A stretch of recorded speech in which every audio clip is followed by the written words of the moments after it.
сафари нахустини Владимир Путин баъди интихоботи президентии Русия ба Узбекистон ва Осиёи марказӣ аст. имзои созишномаи бунёди корхонаи хурди атомӣ дар Узбекистон, аввалин чунин як корхона дар Осиёи марказӣ баъди пошхӯрии шӯравӣ, аз назари Мирзиёев дастоварди муҳим мебошад. имрӯз созишномаи муҳими сохтмони корхонаи хурди атомиро дар Узбекистон имзо мекунем. мо муддатҳо шуд ки шартҳову масоили фаннии ин тарҳро баррасӣ дорем. дар заминаи омодагӣ ва суръат бахшидан ба сохтмони ин тарҳи стратегӣ иттифоқи назар вуҷуд дорад. корхонаи нав аз 6 реактори ҳастаӣ иборат хоҳад шуд ки тавоноии ҳар якаш 55 мегаватт нерӯи барқ хоҳад буд. Шавкат Мирамонович ҳоло дар борашон гуфтанд. ҳамкорӣ дар бахши нерӯи атомии соломис ҳам дар мадди назар ҳаст.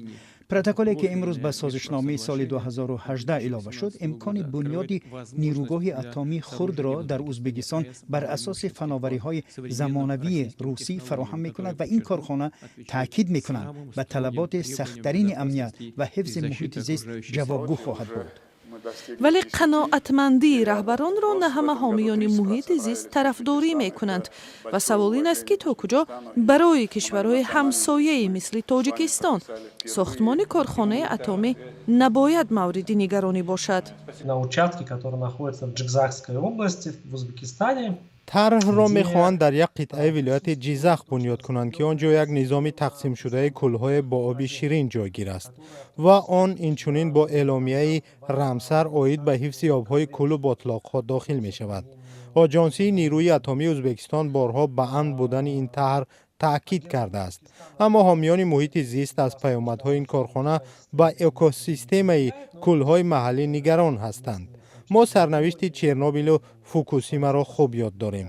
ба илова, макони сохтмони корхона дар наздикии сарҳади Қазоқистон ва дар каме бештар аз 200 километрии шаҳри Хуҷанд, дуюмин шаҳри азими Тоҷикистон ҷойгир хоҳад буд.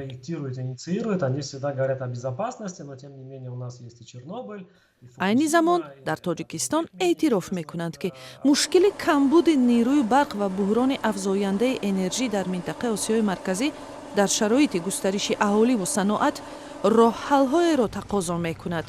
барои таъмин кардани мардуми ҳам Ӯзбекистон ва ҳам Осиёи марказӣ бо қувваи барқ дар фасли сармо, ин лоиҳаи муҳим аст.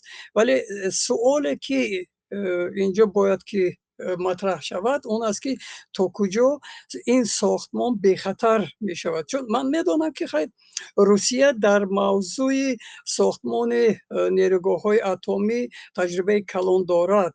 дар Ирон ина сохтааст, дар Туркия тасмим гирифта буд ки месозад, дар худи Русия сохтааст, таҷрибаи калон дорад. вале оё он мутахассисоне ки дар вақташ буданд, онҳо ҳоло ҳастанд ё ки нестанд? ҳомиёни ҳифзи муҳит мегӯянд мақомот дар Тоҷикистон ба таври ошкор ҳеҷ гоҳ тарафдорӣ ё мухолифати худро бо ин тарҳ баён накардаанд.